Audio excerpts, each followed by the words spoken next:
स्वागत है दोस्तों आपका हमारे YouTube चैनल तांडव पर। कैसे बनता है सीमन इंजेक्शन। आप सभी ने देखा होगा कि कई बार गांव में जब हमको एक काऊ या बफेलो के लिए प्रेग्नेंट करवाना होता है और मेल मौजूद नहीं होता, तो उस समय पे हम एक डॉक्टर को बुलाते हैं। वो सीमन इंजेक्शन लेकर के आता है और काऊ के ओवरी तक पहुंचाता है और इस प्रकार से वहां पे हम गाय के बच्चे को प्राप्त करते हैं। तो फिर सीमन इंजेक्शन है क्या? देखो, सबसे पहला काम होता है सीमन कलेक्ट करने का।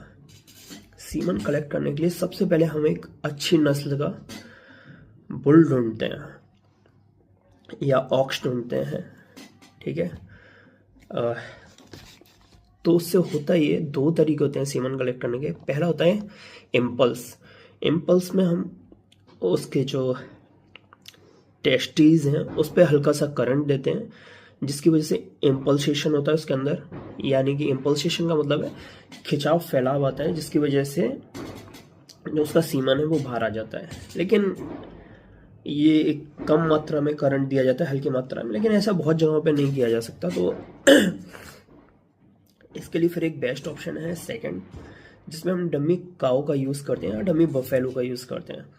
उसको खड़ा कर दिया जाता है, उसकी बेजाना की जगह पे एक ट्यूब नली लगा दी जाती है। उस ट्यूब को हम बोलते हैं कॉन्डोम।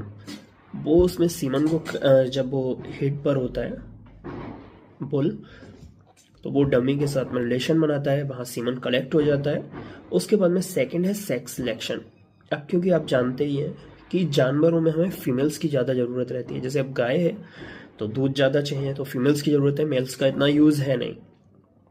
तो हम एक्स वाई को हटा देते हैं, जो हमारे गुणसूत्र हैं जिसकी वजह से लड़का होता है यानी बछड़ा होता है, उसको हटा देते हैं। एक्स एक्स को कलेक्ट कर लेते हैं, जिसकी वजह से फीमेल काऊ ज़्यादा से ज़्यादा होती है।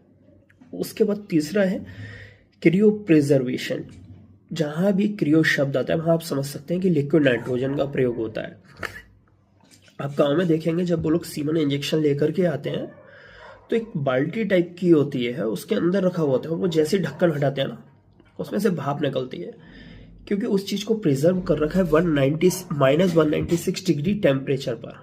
ये काम सिर्फ लिक्विड नाइट्रोजन ही कर सकती है। तो जैसे उसको खोला जाता है वो बाहर निकल आता है। उसके बाद उस ट्यूब को निकाल के हल्के